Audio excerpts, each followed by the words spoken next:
जय गुरुजी। अनंत शुक्राना गुरुजी। ओम नमः शिवाय। शिवजी सदा सहाय। संगत जी, आज का सत्संग उस दर्द के बारे में है जो पैसा और जमीन हमारे रिश्तों में घोल देता है। कहा जाता है कि खून पानी से गाढ़ा होता है, लेकिन कलयुग का कड़वा सच यह है कि कभी-कभी संपत्ति का लालच खून के रिश्तों को भी पानी कर देता है। आज की सत्संग दिल्ली के दो सगे भाइयों की है।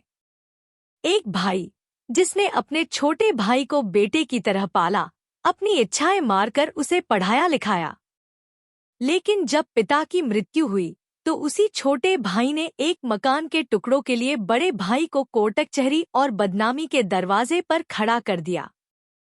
जब अपना ही खून धोखा दे, जब अपनी ही माँ चुप रहे और जब इंसान को लगे कि अच्छाई का ज़माना ही नहीं रहा, तब गुरुजी की न्याय व्यवस्था कैसे काम करती है।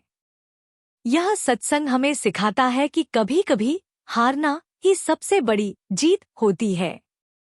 यह घटना 2015 की है, यानी गुरुजी के महासमाधि के बाद की। यह बड़े मंदिर और गुरुजी के स्वरूप के माध्यम से हुए चमत्कार की सत्संग है। आइए सुनते हैं विश्वास और धोखे के बीच की यह जंग, विकास अंकल की जुबानी। जय गुरुजी। शुक्राना गुरुजी। संगत जी, मेरा नाम विकास है। मैं दिल्ली के रोहिणी इलाके में रहता हूँ। मैं एक साधारण बिजनेसमैन हूँ। मेरा सैनिटरी हार्डवेयर का काम है। मेरा परिवार पहले बहुत खुशहाल था। पिताजी सरकारी नौकरी में थे, माँ गृहिणी थी। हम दो भाई थे, मैं बड़ा और मेरा छोटा भाई समीर। समीर मुझसे 8 साल छोटा था। जब वह स्कूल में था, पिताजी रिटायर हो गए थे। घर की जिम्मेदारी मेरे कंधों पर आ गई थी। मैंने अपनी पढ़ाई बीच में छोड़कर पिताजी के साथ छोटा-मोटा काम शुरू किया ताकि समीर पढ़ सके। मैंने कभी नए कपड़े नहीं खरीदे, पर समीर को हमेशा ब्रांडेड कपड़े दिलाए। मैंने कभी अपनी बाइक नहीं खरीदी, पर समीर को कॉलेज जाने के लिए नई बाइक दिलाई। मैं सोचता था, यह मेरा छोटा भाई नहीं, मेरा पहला बच्चा है। 2014 में पिताजी का देहांत हो गया। यह हमारे लिए बहुत बड़ा झटका था, लेकिन असली झटका मुझे पिताजी की 13वीं के बाद लगा। पिताजी ने रोहिणी में एक 2 मंजिला मकान बनाया था। मैं ऊपर रहता था, माता पिता और समीर नीचे। समीर की शादी हो चुकी थी, मेरी भी। पिताजी के जाने के 1 महीने बाद समीर मेरे पास आया। उसके हाथ में कुछ कागज थे। उसने बिना नजर मिलाए कहा, भैया, मुझे बिजनेस शुरू करना है। मुझे पैसों की जरूरत है। मैं चाहता हूं कि हम यह घर बेच दें और हिस्सा बांट लें। मैं सन्न रह गया। मैंने कहा, समीर, यह पिताजी की निशानी है। माँ कहाँ रहेंगी? हम कहाँ रहेंगे? समीर ने रूखेपन से कहा, माँ मेरे साथ रह लेंगी और आप अपना देख लो। मुझे मेरा हिस्सा चाहिए, बस। संगत जी, मुझे विश्वास नहीं हो रहा था कि यह वही समीर है जिसे मैंने उंगली पकड़कर चलना सिखाया था। मैंने माँ की तरफ देखा। मुझे लगा माँ उसे डांटेंगी, पर माँ चुप रहीं। शायद छोटे बेटे का मोह बड़े बेटे के त्याग पर भारी पड़ गया था। माँ ने बस इतना कहा, विकास, तू तो समझदार है, दे दे उसे जो चाहिए। क्लेश क्यों करना? उस दिन मुझे लगा कि मैं अनाथ हो गया हूँ। पिताजी चले गए थे और माँ होते हुए भी नहीं थी। मैंने घर बेचने से मना कर दिया। मैंने कहा, मैं तुझे पैसे दे दूंगा धीरे धीरे, पर घर नहीं बिकेगा। लेकिन समीर को अभी चाहिए था। उसने मुझ पर झूठा केस कर दिया। उसने आरोप लगाया कि मैंने पिताजी के पैसे गबन किए हैं और उसे प्रताड़ित कर रहा हूं। पुलिस घर आई। पड़ोसियों के सामने तमाशा हुआ। जिस घर को मैंने अपनी मेहनत से सींचा था, आज उसी घर में मुझे चोर कहा जा रहा था। मेरी पत्नी रोती रहती थी। मेरे बच्चे सहमे रहते थे। समीर और उसकी पत्नी ने हमारा जीना हराम कर दिया था। वे बिजली काट देते, पानी की टंकी बंद कर देते, रोज गाली गलौज। मैं डिप्रेशन में चला गया। मेरा काम धंधा ठप होने लगा। मैं सोचता, हे भगवान, क्या अच्छाई का यही फल है? मेरे एक पुराने क्लाइंट थे, भाटिया जी। वे मेरी हालत देखते थे। एक दिन वे दुकान पर आए और बोले, विकास, तू वकीलों से नहीं जीत पाएगा। यह कलयुग है। यहाँ भाई ही भाई का दुश्मन है। तू मेरे साथ बड़े मंदिर चल। वहां सबसे बड़ा जज बैठता है। मेरा मन तो नहीं था। मैं इतना टूट चुका था कि मुझे किसी पर भरोसा नहीं था। पर घर के क्लेश से बचने के लिए मैं एक सोमवार को उनके साथ छत्तरपुर चला गया। बड़े मंदिर में प्रवेश करते ही मुझे एक अजीब सी शांति मिली। वहां कोई शोर नहीं था। सब जय गुरुजी बोल रहे थे। जब मैंने वहां स्थापित शिवलिंग के दर्शन किए तो मेरे अंदर का बांध टूट गया। मैं कतार में चलते चलते रो रहा था। फिर हम हॉल में गए। वहां गुरुजी का स्वरूप था। मैंने माथा टेका और मन ही मन कहा, गुरुजी, मैं लड़ना नहीं चाहता, पर मैं हारना भी नहीं चाहता। यह मेरी मेहनत है। मेरा भाई मेरे साथ ऐसा क्यों कर रहा है? मुझे न्याय चाहिए। मुझे प्रसाद मिला, लंगर प्रसाद। मैंने उसे खाया। मन थोड़ा शांत हुआ। उस रात मुझे नींद नहीं आई। मैं करवटें बदल रहा था। सुबह के करीब 4 बजे होंगे, मुझे एक झपकी आई। सपने में मैंने देखा कि मैं एक बहुत पुराने टूटे हुए मकान को पकड़कर खड़ा हूं। मेरे हाथ मिट्टी से सने हैं। तभी पीछे से गुरुजी आते हैं। वही स्वरूप जो मंदिर में देखा था। वे हंसते हैं और कहते हैं, विकास पुत्र, तू इस मिट्टी मकान के लिए क्यों रो रहा है? यह मिट्टी तेरी नहीं है। छोड़ दे इसे। मैं सपने में कहता हूँ, पर गुरुजी, यह मेरा हक है। गुरुजी कहते हैं, हक की लड़ाई में तू अपना सुख खो देगा। तू मिट्टी छोड़, मैं तुझे सोना दूंगा। सौदा मंजूर है। और मेरी आंख खुल गई। सुबह उठकर मैंने अपनी पत्नी से बात की। मैंने उसे सपने के बारे में बताया। मेरी पत्नी ने कहा, विकास, अगर गुरुजी ने कहा है तो छोड़ दो। वैसे भी इस रोज रोज की नरक से तो अच्छा है कि हम किराए पर रह लें। सब रिश्तेदारों ने मुझे समझाया, तू पागल है? अपना हिस्सा क्यों छोड़ रहा है? लड़। वकीलों ने कहा, हम केस जीत जाएंगे, पर मेरे कानों में गुरुजी की आवाज गूंज रही थी, मिट्टी छोड़, सोना दूंगा। मैंने समीर को बुलाया। मैंने कहा, समीर, तुझे घर चाहिए न? ले। मैं साइन करने को तैयार हूँ। मैंने बस एक छोटी सी रकम, जो घर की कीमत का 20% भी नहीं थी, ली, ताकि मैं कहीं और किराए का मकान ले सकूं। समीर हैरान था। उसे लगा मैं कोई चाल चल रहा हूँ।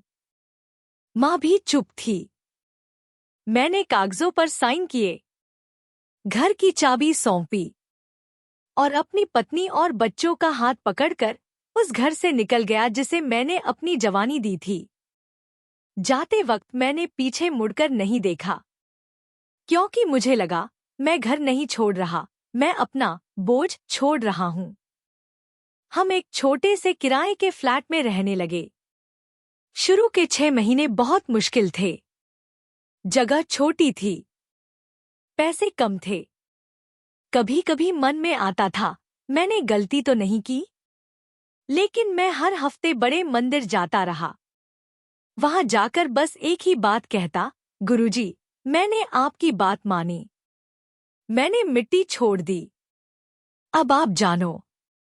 संगत जी, सत्संग आगे जारी रहेगा, परंतु पहले एक अत्यंत महत्वपूर्ण सेवा संदेश आपसे विनम्रतापूर्वक साझा करना आवश्यक है। इस चैनल का उद्देश्य केवल कथन उपदेश या प्रेरणा देना नहीं है, बल्कि वास्तविक धरातल पर जीवन बदलने वाली सेवा को निरंतर चलाना है। इस समय यहाँ एक निरंतर अन्न सेवा संचालित हो रही है, जिसमें ऐसे जरूरतमंद भाई बहनों, श्रमिक परिवारों और छोटे छोटे मासूम बच्चों तक भोजन पहुँचाने का प्रयास किया जाता है, जो कई बार खाली पेट सोने को मजबूर हो जाते हैं। संगत जी, एक प्लेट भोजन किसी के लिए सिर्फ खाना होता है, लेकिन किसी के लिए जीवन की उम्मीद, सुरक्षा और दुआ बन सकता है। अगर आपका हृदय इस सेवा से जुड़ना चाहे, तो आप अपनी श्रद्धा और भाव के अनुसार इस पवित्र कार्य में सहभागिता कर सकते हैं। शास्त्रों में स्पष्ट कहा गया है, सेवा वह पुण्य है जो मनुष्य के कर्म भंडार को उज्जवल करता है और अदृश्य संकटों को दूर करता है। किसी के पेट में भोजन पहुंचना मात्र कर्म नहीं, बल्कि ईश्वर तक पहुंचा प्रेम संदेश है। कहते हैं कि सेवा में दिया गया अन्न दुआ बनकर लौटता है और जीवन की राहों को सहज बनाता है। जब स्क्रीन पर क्यूआर कोड दिखाई दे, तो इस सरल प्रक्रिया का पालन करें। जैसे ही क्यूआर कोड दिखे, उसका स्क्रीनशॉट ले लीजिए। अपने मोबाइल की गैलरी खोलकर वही इमेज सिलेक्ट करें। अपने किसी भी यूपीआई ऐप में स्कैन फ्रॉम गैलरी विकल्प चुनें। श्रद्धा अनुसार सेवा राशि भेजकर अन्न सेवा सहयोग पूर्ण करें। आप अपनी भावना के अनुसार सेवा राशि से जुड़ सकते हैं। याद रखिए, धन से दी गई सेवा पेट भरती है और भाव से दी गई सेवा पाप, बाधा और भय से रक्षा करती है। संगत जी, जहाँ सेवा होती है, वहाँ कृपा जन्म लेती है। जहाँ दया बहती है, वहाँ असीम आशीर्वाद प्रवाहित होता है। शुक्राना, आभार, प्रणाम। जय गुरुजी। संगत जी, 1 साल बाद 2016 के अंत में अचानक नोटबंदी डेमोनेटाइजेशन के बाद रियल एस्टेट मार्केट में उथल-पुथल मची। मेरा सैनिटरी का काम जो ठप पड़ा था, अचानक चल निकला। मुझे एक बहुत बड़ा सरकारी टेंडर मिला, जिसे मिलने की कोई उम्मीद नहीं थी। उस टेंडर से मुझे इतना मुनाफा हुआ जितना मैंने पिछले 10 साल में नहीं कमाया था। और उसी दौरान मेरे एक मित्र ने मुझे बताया कि दिल्ली के ही पास एक नई सोसाइटी बन रही है, जहां जमीन के दाम अभी बहुत कम हैं। मैंने रिस्क लेकर वहां एक बड़ा प्लॉट बुक कर लिया। दूसरी तरफ समीर का हाल सुनिए। उसने घर तो ले लिया था, पर उसे बेच नहीं पाया। मार्केट गिर गई थी। जिस बिजनेस में उसने पिताजी की जमापूंजी लगाई थी, वह पार्टनर उसे धोखा देकर भाग गया। घर में रोज लड़ाई होने लगी। माँ बीमार रहने लगी। समीर, जो सोचता था कि वह जीत गया है, अब कर्ज में डूब चुका था। संगत जी, 2019 आते आते जिस प्लॉट को मैंने सस्ते में लिया था, वहां से एक नया हाईवे निकल गया। रातों रात उस जमीन की कीमत 5 गुना हो गई। मैंने वहां अपना खुद का घर बनाया। वह घर पिताजी वाले घर से 2 गुना बड़ा और सुंदर था। गृह प्रवेश वाले दिन मैंने गुरुजी का स्वरूप सबसे पहले अंदर रखा। मेरी आंखों में आंसू थे। मुझे उनका वादा याद आया, मिट्टी छोड़ सोना दूंगा। सच में उन्होंने मुझे सोना दिया।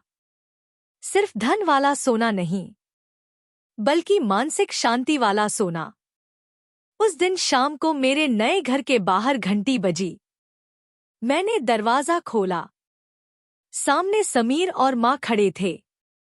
समीर की हालत खराब थी। वह बहुत कमजोर लग रहा था। वह मेरे पैरों में गिर पड़ा।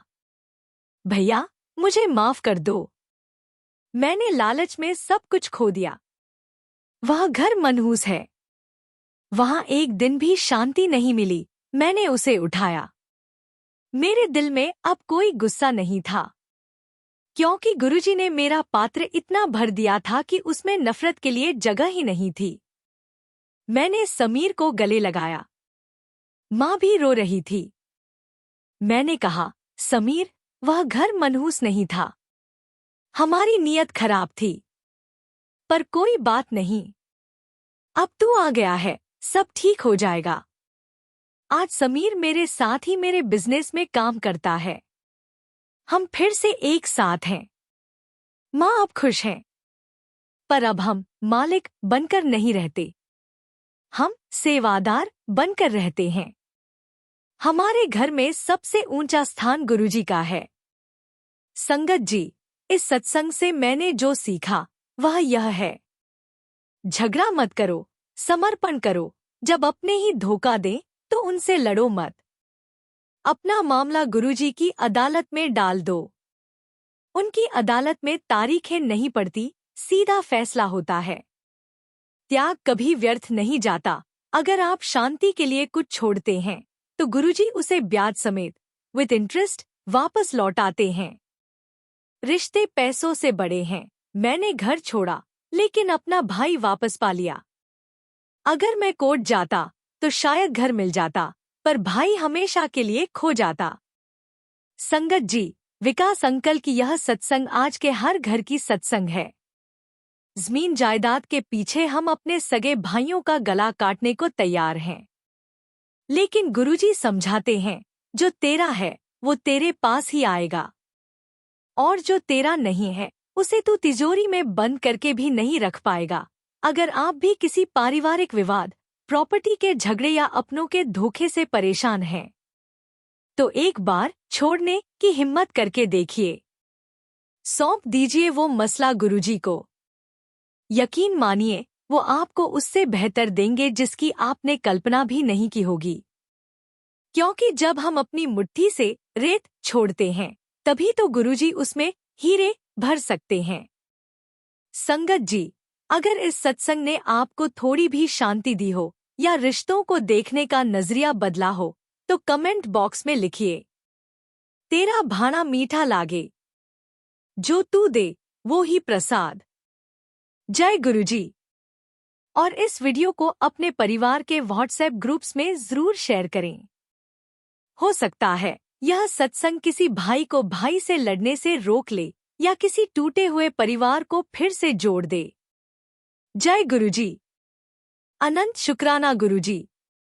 ओम नमः शिवाय। शिवजी सदा सहाय।